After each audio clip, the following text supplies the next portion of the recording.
awkward. What's up, Dean? Hey, Mr. Pickle. What's up? How are you, sir? And I do call you sir because I have respect for you. You do not. I do. You don't. You don't respect produce. Only processed produce. Well, if you consider eating produce disrespect, then it's true. That's true. Okay. I'll live with that. Yeah. I've consumed your relatives. With relish. I've consumed your relatives with relish. Good pun. You know, I do what I can. So I'm doing something interesting this week, Dean. Do tell. I've been reading, or rereading, I should say, some of the classics. So in the last week, because did we have our show last week? Yeah. We did. We talked about your experience at Funnel Hacking. Right. Okay. So I reread Dan Kennedy's Alchemy book. Have you read that? Oh God, yeah, I think years ago. Yeah, it's worth rereading. Is it? It's like, okay, you're right. I forgot. I used to do that and it worked, so I stopped. And then I just reread and finished The Ultimate Sales Letter. I reread that again. And one of the things that I really enjoy with reading books with my Kindle is that you can, highlight and make notes and do all kinds of stuff. And then you can, what a lot of people don't realize, or maybe I'm just stupid, but what a lot of people don't realize, which that is true too, but you can then send the notes to yourself. And you have like your own cliff notes of the book. See, I got to take advantage of these Kindle features, which I haven't bothered to. I didn't know that you could do it. I used to be able to do it with the original Kindles that had the little QWERTY keyboard on them that was tactile and stuff. You remember that original one, the little white thing that was angled and stuff? I love that thing. And I'd be going clickety, clickety, clickety, clickety, clickety, clickety, clickety, like in the airport and stuff. And people are like, what is that fool doing? But then the cool thing with that is you could direct download it as a text file right out of your Kindle. And then they realized that people were massively violating copyright and other stuff with that. So then they send you this, they'll send it to you in PDF or in like a weird Excel spreadsheet or something. But how cool is that? You have your own cliff notes of the book when you're done, instead of having to roll through it. And you want to know how you get them? You know how to highlight stuff and do stuff, right?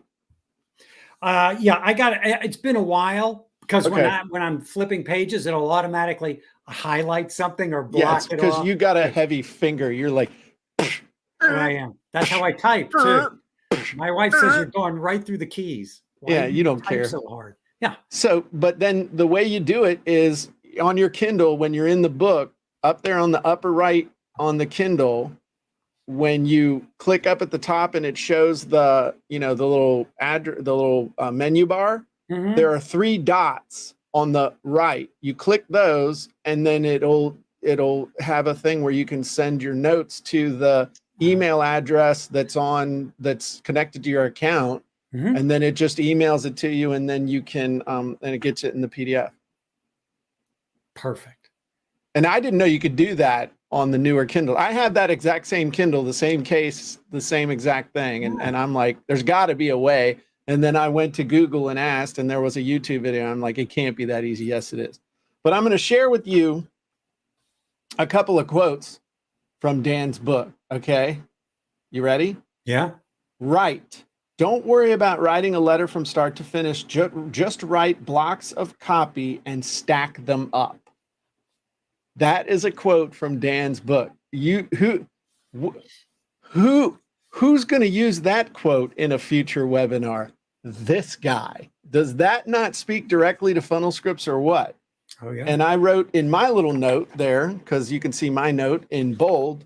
It says, this is an awesome quote I can use as justification for what we preach about building blocks and wizards. That's cool, right? It is. The granddaddy of copy, direct response himself. Here's another quote that I loved. You don't need a perfect sales letter to get good results. Oh, yeah. Oh. It's great. So anyway, I'm excited. The more you write, the easier it'll get.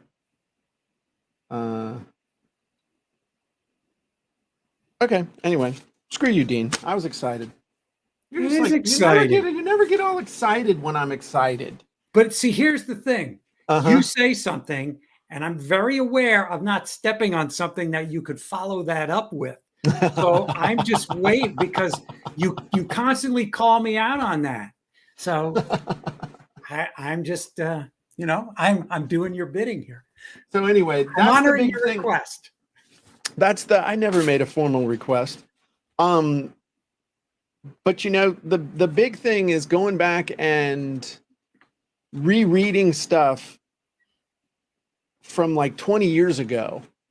And this makes me want to go back and read David Ogilvy's stuff and just go back and read it with 20 some plus years of new perspective and see how much of an impression actually made on me back then and how it guided me and I didn't even realize it. And then how I could have a new level of understanding about how to use stuff and just different things.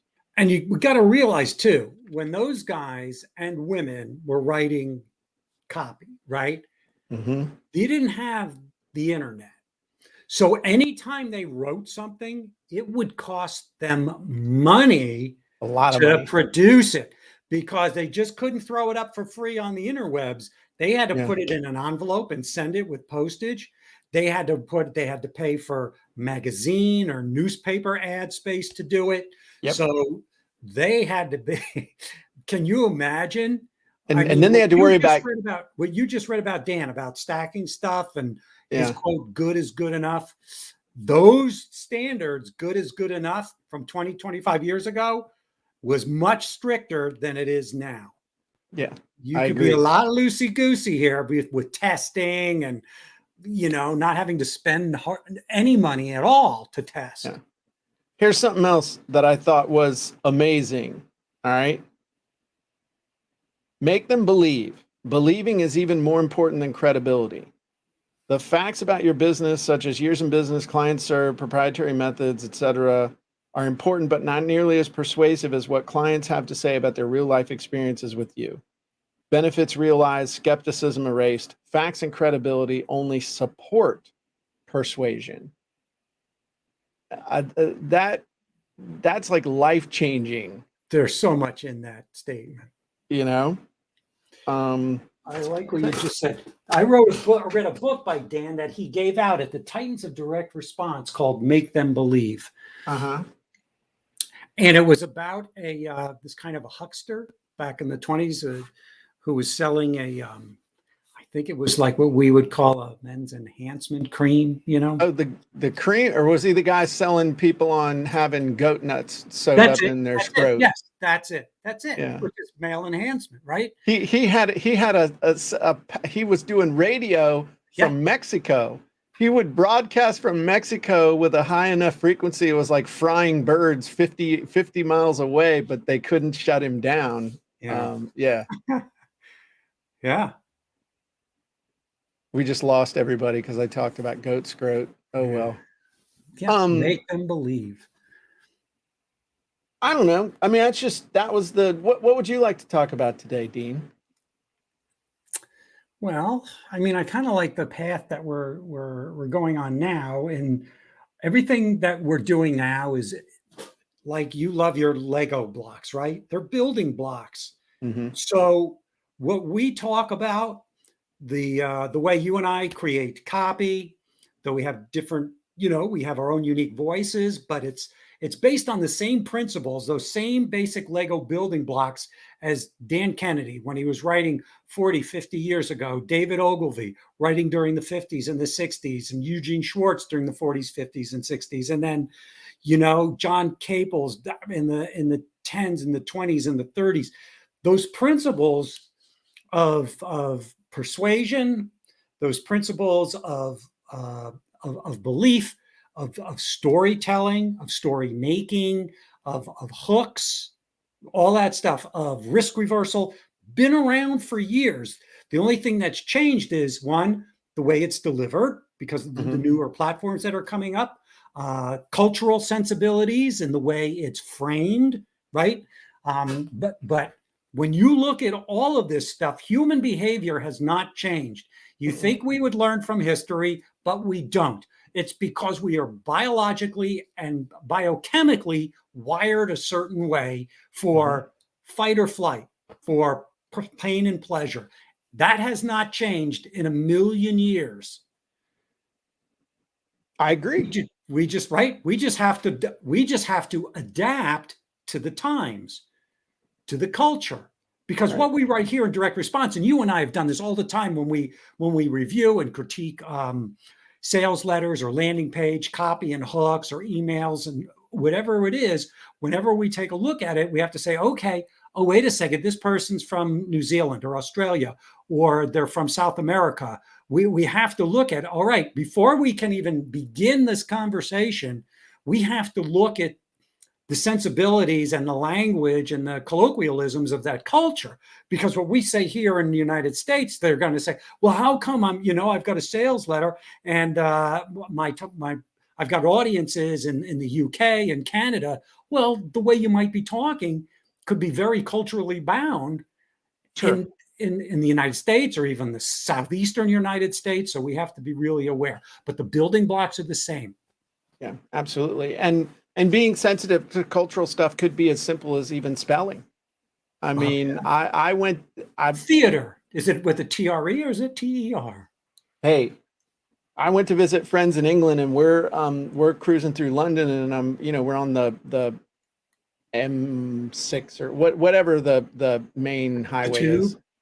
And I'm seeing all these, as you do, muffler shops, tire shop. It's the same thing on the side of the highway.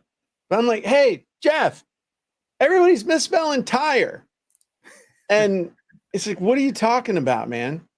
I'm like, they misspelled tire. It's not TYRE. Said, over here it is, mate. And I was, oh, okay. So, I mean, maybe as somebody in Australia, you might not start your, you might not even, maybe something as simple as g'day to start off with everything instead of, dear friend. It's like, g'day, mate. G'day. I'm just thinking, I'm not channeling Paul, what's his face with the knife, but I think and Pete just said cultural differences between regions in this country absolutely could absolutely be affecting things. Like soda, it's a northeastern term. Pop. In the South, it's pop, right? Yeah, it's pop up north, and down south it's soda. It was soda where I grew up in Jersey. Yeah.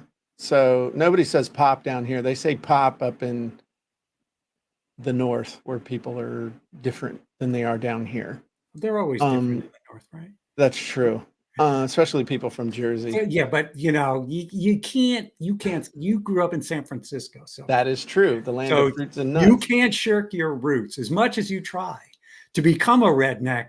You still have that elite part of you that won't let go. And after all these years of therapy, I've gotten rid of most of it. So here's the thing. Diego asked a really good question. How do you get out of writer's block? I can't get anything on paper to save my life right now. Well, that's one of the reasons for funnel scripts and Fill My Webinar scripts and all these other wizards that we've created. Is because you don't have to write, you just have to answer some questions and it writes the stuff for you.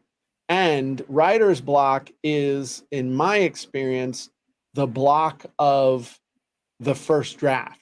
Once you've got a first draft done, there is no more writer's block because the internal editor takes over like a bossy aunt and will give you plenty to do. But to me, writer's block is just coming up with the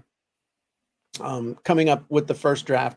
And typically writer's block also, at least for me, happens when I focus on the whole instead of the next part that I'm supposed to write.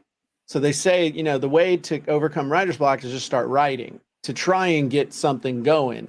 But it still normally happens because you're thinking about the whole thing. You say, oh, I got to write an article. Well, no, you don't have to write an article. You need to write the first sentence of the article, and then you need to write the next sentence, and then all of a sudden the paragraph's done, and now you're on to the next one. But overcoming it with a good outline the blocks of whatever it is, break it down into smaller pieces, is how I overcome it. How do you ever experience writer's block, Dean? Because I don't really ever experience it anymore. I don't. And I remember talking about Dan Kennedy, and I remember hearing him say this. He said, I never had writer's block. It's because he's in the habit of writing every day. Yeah. And because we both write every day, it's something I don't think about. If I've got something to do, it's just one, I don't have that piece of me that censures what I'm saying anymore. Right. I trust that what I'm going to write is at least going to give me a framework to work with. And I don't judge if it's good or it's bad. Right. Yeah, I'll go, I don't like that word. Let me come back to it. But it just, if it's an assignment that you're talking about, Diego, write something that has nothing to do with the assignment. Talk about, did you go out, if you want to start writing, write about something mindless and meaningless that you did in your life. I got up this morning. I went to get a cup of coffee. That just it doesn't have to mean anything. Just get it out and then go back to what you were doing. And you'll find that I didn't have writer's block. I just, stuff wasn't coming to mind on exactly what I wanted to talk about. Another thing that I like to do to get that exact thing going, what you're saying here, is just to ask questions, ask myself questions. Hey, what would, thinking about sales copy stuff, what's the most important thing that somebody would want in their life related to this offer? What are other things they've tried that haven't worked? How would they feel when they've tried something and it hasn't worked? What do I have that will actually work? I didn't mean to cut you off. I didn't mean to stop you from interrupting me. Go ahead, Dean. No, go. You're on a roll. You're on a roll. Go. But it's like when you understand the structure, and my thing's always been to look at structure and then convert the structure into questions. Literally in my mind, I started trying to write copy by asking those questions like, oh, I know the answer to that. I know the answer to that. And that's where the avatar and everything came from, was just, hey, I understand the building blocks and I understand the questions to elicit the building blocks. So let's just take the frameworks out of it, elicit the building blocks, and then put them in the right framework for people without jerking around. That's what we did with Fill My Webinar Scripts. Yeah. And again, to answer, and we've got some great questions coming in that we want to get to about writer's block.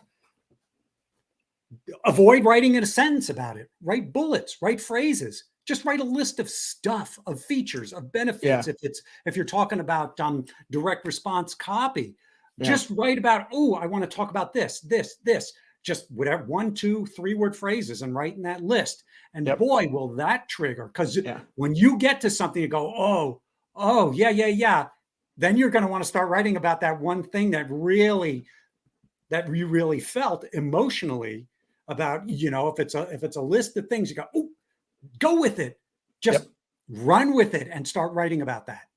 I'd especially like to do that, like you say, with bullets, is to list off all the features and then go through the feature benefit meaning exercise, because that really gets the creative stuff going. And that's typically where my headline will come from, or subheadlines. Like, that's not a good bullet, but that's a damn good headline, or that's a really good subheadline.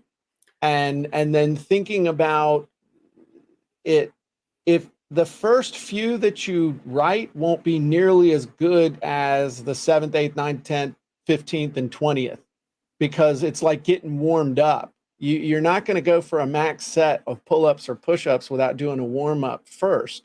So the first ones kind of suck, but then once you really get into it, then you start pushing yourself and getting playful and everything too. So one of the things that you just said, you said, feature benefit meaning. So this is, again, going back to the writer's block. And I think a lot of people hit writer's block because the world is open. You're staring at a blank page. There's no borders. There's nothing on there. It's infinite. So when you say feature, benefit, meaning, that's a framework. We Right. all need a little bit of structure in something. So give yourself, Sure. what is it? Is it feature, benefit, meaning? Is it hook, story, offer? Is it AIDA, attention, interest, desire, action? I mean, there's tons of frameworks that you can use, right? So pick a little framework. Some will work for you in that moment where you're having a little trouble. Some won't, but you can always, and again, funnel scripts or Fill My Webinar scripts have, I mean, they just have so many different frameworks in there. Yep. And or even the Jim Edwards Method Premium. The Jim Edwards Method Premium. So somebody Diego asked, says, "Dang, you guys know your stuff." Yeah, I think we know a little bit. So somebody, Eugene asked, what would be the best exercise to do in order to write good Facebook ads? Hack them. Just go Google top 10 Facebook ads, top 25 Facebook ads, and they'll all be different, but look at them and they'll have a framework. They'll go from A to B to C and see why they're good. And you'll start to see a pattern. No matter what niche or industry, those ads could be so different from one another, but you'll start to see these frameworks. Some will be similar, some will be a little different. But I would say if you want to write great Facebook ads, model what's already working. You're not looking to win a Pulitzer Prize here. I'm with Russell Brunson built a software company by modeling what was already working. And he's a category king because of it with ClickFunnels.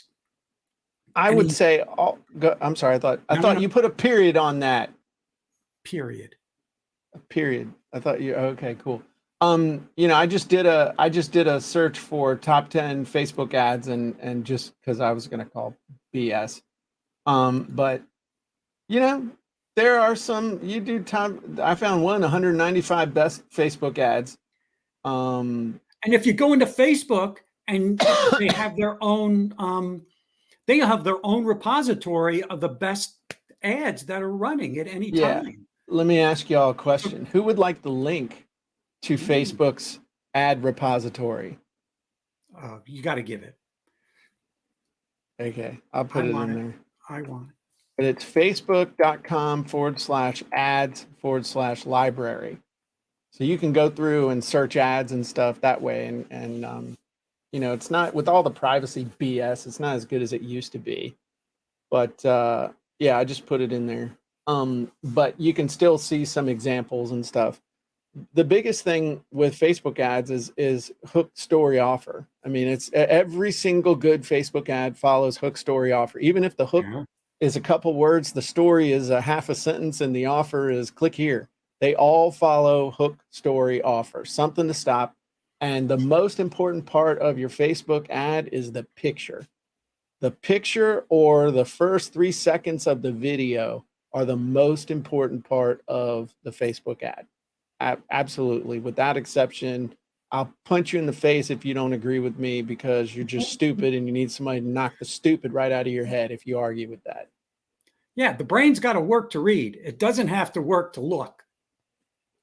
There you go. Hey, that was pretty good, Dean. Did you just make that up? Or just made that up? Did you really? Yeah. Dude, that's good. That was good. That's a good quote. I'm going to steal that and not give you any credit. I know you will. I'm just kidding. My buddy Dean said something like this, but I cleaned it up and made it better. How's that? So it's like a back ass word compliment and it's a slam all at once. Those are like the best. It's the slam first though for you. Yeah, it's good. Here, and I'll throw it I'm throwing it over in the chat over there at the jimanddeanshow.com. I put it in the chat there for y'all. But that's with any copy. That's the beautiful thing about copy and marketing and content marketing and stuff. Unlike 11th grade English class, where you were rewarded for originality and penalized for what would be called plagiarism, even though it's not true, because originality was originality within the framework prescribed by your teacher. Mm-hmm. It's funny. Looking back, I've always looked for the patterns. Like, when you were writing a term paper, there were certain words, certain structures that would get you an A on your term paper.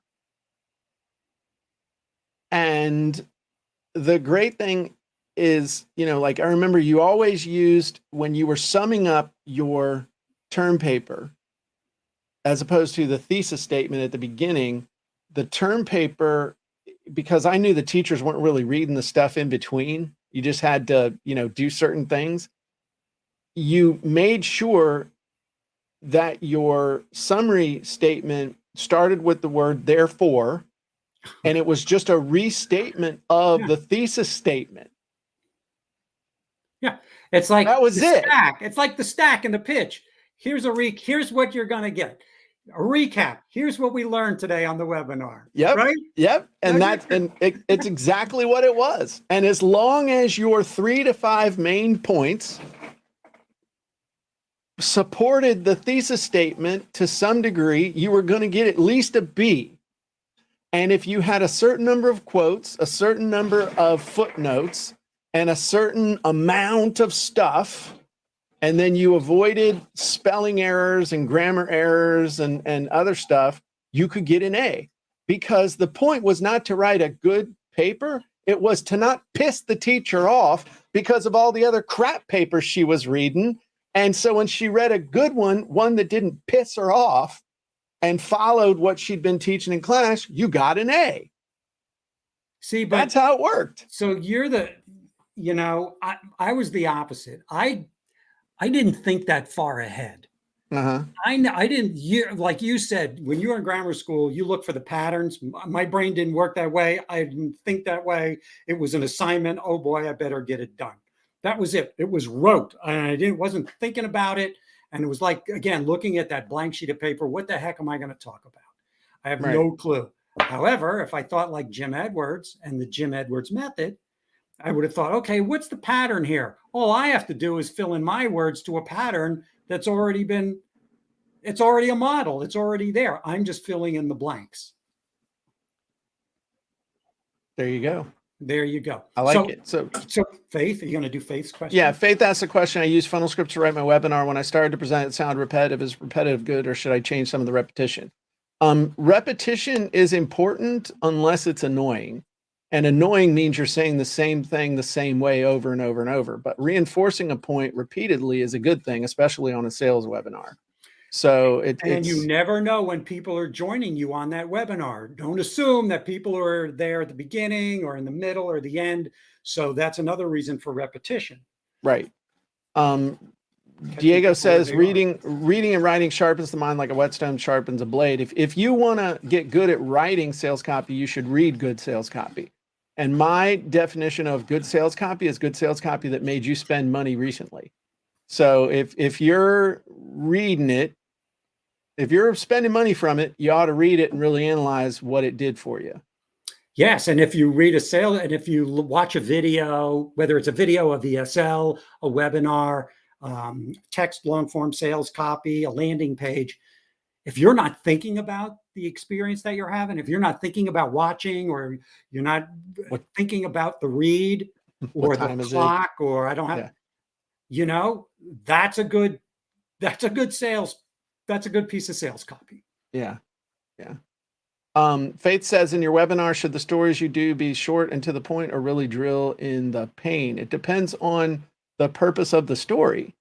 The purpose of any story is to support the point that you're making and to put people into the appropriate emotional state so that point is driven home even more succinctly and more sharply and more deeply.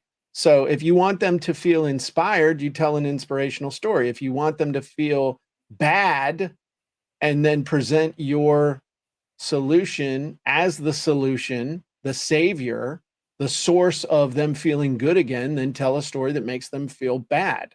The purpose of any story is to invoke an emotional response. At its basis, the most basic level, the purpose of any story is to invoke an emotional response.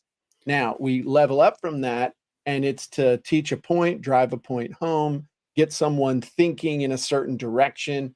the other great thing about stories is that if you do it right, the story gets people to come to the conclusion you want them to come to, but they think it's their idea.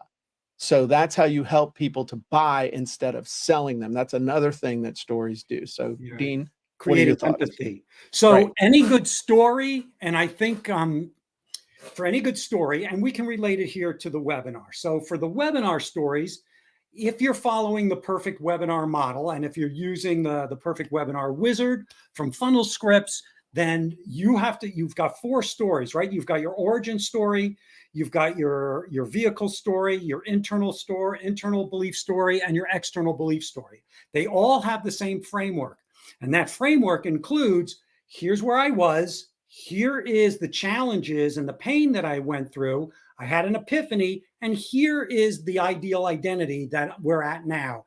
And you do that with yourself, telling your story as to how the origin story, how you went through the mud and the muck and you came out clean and shining and smelling great on the other side with your solution. And then you're also doing it with your case studies as proof of other people who had a different story, but it was still followed the same framework of the epiphany. They were here, they went through this crap, and now they're smelling clean and rosy on the other side because they used your solution. So any good story, no matter what kind of story it is, has got to have some sort of conflict. Otherwise, it's just a flat line. You need a little story arc in there in its basic sense. So to answer your question, stories, do you need to be short and to the point or really drill in the pain? The length, it's like Dan Kennedy says, it's as long as it needs to be. So what's the framework? How long are your webinars and how long are your people used to staying on a webinar with you? For some audiences, it's 60 minutes. For some, it's 90, and some it's 2 hours. So that's the whole reason that inside of Funnel Scripts, you've got a perfect webinar wizard. And then you also have something the extreme opposite. You have the 5-minute perfect webinar script. In 5 minutes, you could do a quick video. It's just condensed.